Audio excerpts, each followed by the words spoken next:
మీరు కూడా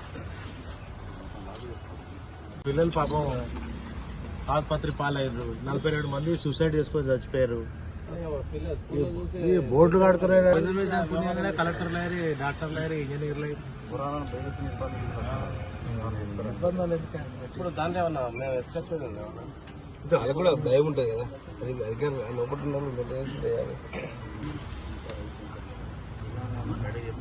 ప్రిన్సిపాల్ గారు కొంచెం పెట్టండి అన్న. పాఠాలు చెప్పిన అప్పుడు పిల్లలకు ఒకసారి పోదాం మరి పిల్లలు.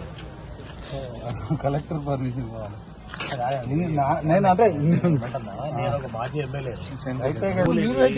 మేము పెట్టినాము పిల్లలకు మంచి 1,20,000 రూపాయలు ఖర్చు పెడుతున్నాము. మంచి అన్నం పెడుతున్నారా లేదా చెక్ చేయడానికి వచ్చినాము. వసతులు ఉన్నాయా లేవా చెక్ చేయడానికి. 38 రూపాయలు అంటే 31 రూపాయలు అనేది 38 చేసింది మీరే. 38 ఉన్నది 51 చేసింది. ఇప్పుడు డిస్టర్బ్ చెయ్యము. పిల్లలు మా పిల్లలు సార్ వాళ్ళు. మా గిరిజన, దళిత, మైనారిటీ, బడుగు బలైన వర్గాల పిల్లలు మీరు ఒక్కరు రండి వస్తే మీరు ఒక్కరు రండి. ఎండిఓ గారు కూడా ఇప్పుడు 10 మంది వస్తే ఎండిఓ గారిని ఒక్కరినే పర్మిషన్ ఇచ్చినాం. ఓకే, ఇప్పుడు మీరు కూడా ఒక్కరు నా నెంబర్ రండి. మేడం కూడా ఉన్నారు, మన ముగ్గురం మాట్లాడదాం. ఏం జరిగినా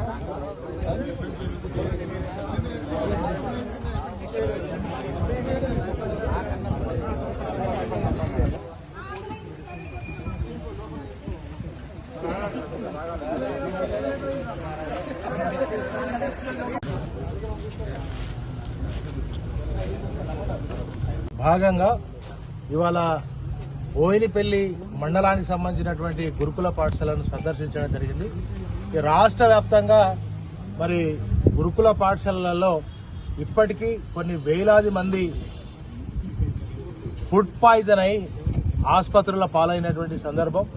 అదేవిధంగా ఇదే గురుకుల పాఠశాల చదువుతున్నటువంటి విద్యార్థులు 42 మంది ఇవాళ ఆత్మహత్యలు చేసుకున్నటువంటి సందర్భంగా నిజంగా మరి కాంగ్రెస్ ప్రభుత్వంలో ఆనాడు 180 నుంచి 200 గురుకుల పాఠశాలలు ఉంటే కేసీఆర్ గారు ముఖ్యమంత్రి అయిన తర్వాత దళిత, గిరిజన, బడుగు బలహీన, మైనారిటీ వాళ్ళందరూ కూడా మరి వాళ్ళ జీవితాలు బాగుపడాలంటే ఒక్క చదువుతో మాత్రమే అని చెప్పి సుమారుగా 1029 గురుకుల పాఠశాలలు ఈ తెలంగాణ రాష్ట్రంలో పెట్టి మరి ఒక్కో విద్యార్థి మీద 1,20,000 రూపాయలు ఖర్చు పెట్టి నాణ్యమైనటువంటి పౌష్టికాహారాన్ని అందించి ఇవాళ దేశానికే మరి ఇవాళ తెలంగాణ పిల్లలు తలమానికంగా ఉండే విధంగా ఎవరెస్ట్ మలావత్పూర్ అనేటువంటి అమ్మాయి ఎవరెస్ట్ శిఖరం ఎక్కడంతో పాటుగా మరి అనేక మంది వేలాది మంది పైలట్లుగా, అదేవిధంగా ఐఏఎస్లుగా, ఐపీఎస్లుగా, ప్రొఫెసర్స్గా, ఇంజనీర్లుగా, డాక్టర్లుగా మరి ఆ గత 10 ఏళ్లలో తీర్చిదిద్దితే 11 నెలల కాంగ్రెస్ పాలనలో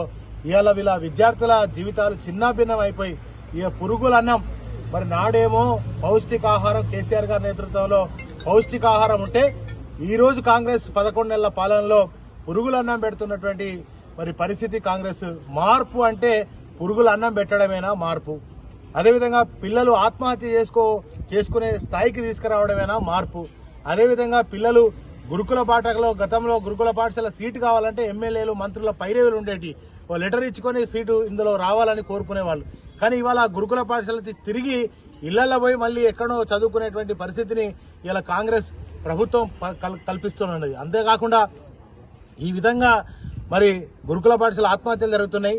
మరి పిల్లలకు పురుగులన్నం పెడుతున్నారంటే ఈ కాంగ్రెస్ ఎమ్మెల్యే కానీ, కాంగ్రెస్ ఎమ్మెల్యేలు కానీ, కాంగ్రెస్ మంత్రులు కానీ, ఇది ఓ మానకొండూరు ఎమ్మెల్యే కవంపల్లి సత్యనారాయణ కానీ, అదేవిధంగా బీసీ అయినటువంటి కొండా సురేఖ కానీ, గిరిజన బిడ్డ అయినటువంటి మరి సీతక్క కానీ వాళ్ళు ఏం మాట్లాడుతున్నారంటే కురుకురేలు తిని ఫుడ్ పాయిజన్ అవుతుందని చెప్తున్నారు.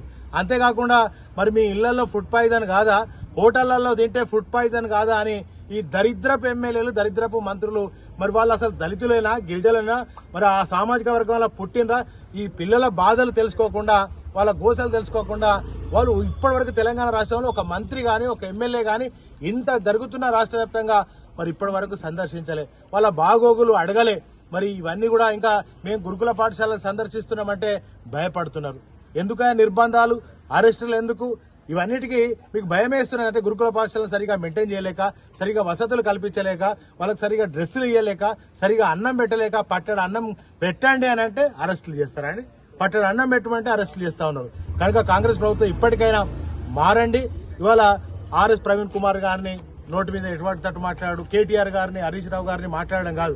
మీకు నిజంగా చిత్తశుద్ధి ఉంటే, దమ్ముంటే, మీకు చాతనైతే ఈ గురుకుల పాఠశాలను సందర్శించి వాళ్ళ అవసరాలను తీర్చండి. ఇప్పుడు ప్రిన్సిపల్ గారు కూడా చెప్పారు, ఓ సొంత భవనం కడదాం సార్, ల్యాండ్ కావాలండి. ఇప్పుడే కలెక్టర్ గారితో మాట్లాడతాను, తప్పకుండా ఈ గురుకుల పాఠశాల కూడా ల్యాండ్ కేటాయించాలని ప్రభుత్వాన్ని డిమాండ్ చేస్తున్నాం. సొంత భవనాన్ని కూడా ఏర్పాటు చేయాలని డిమాండ్ చేస్తాను. పిల్లలకు చాలా అసౌకర్యాలున్నాయి, ఇబ్బందులున్నాయి, వాటిని అన్నింటినీ కూడా తొలగించాలి. కలెక్టర్ గారు కూడా మరి వెంటనే ఈ యొక్క గురుకుల పాఠశాలను కూడా సందర్శించాలని కలెక్టర్ గారికి విజ్ఞప్తి చేస్తా ఉన్నాం. మరి బోర్డులు పెడుతున్నారు, ఇందులోకి ఎవరు రావద్దు, పర్మిషన్లు లేవు అని బోర్డులు ఎందుకు పెడుతున్నారు? ఎవరైనా గురుకుల పాఠశాలకు రావాలి, ఆ మంచి ఏందో చెడు ఏందో తెలుసుకునేటట్టుగా ఉండాలి. కానీ ఎందుకింత భయం కాంగ్రెస్ ప్రభుత్వానికి? గురుకుల పాఠశాల విద్యార్థుల దగ్గరికి ఎవరిని రానియకుండా అరెస్టులు చేసేటువంటి పరిస్థితి ఎందుకు వస్తుంది అంటే మీరు తప్పులు చేస్తా ఉన్నారు. పిల్లలకు సరైన భోజనం పెడతలేరు, సరైన విద్యను అందిస్తలేరు.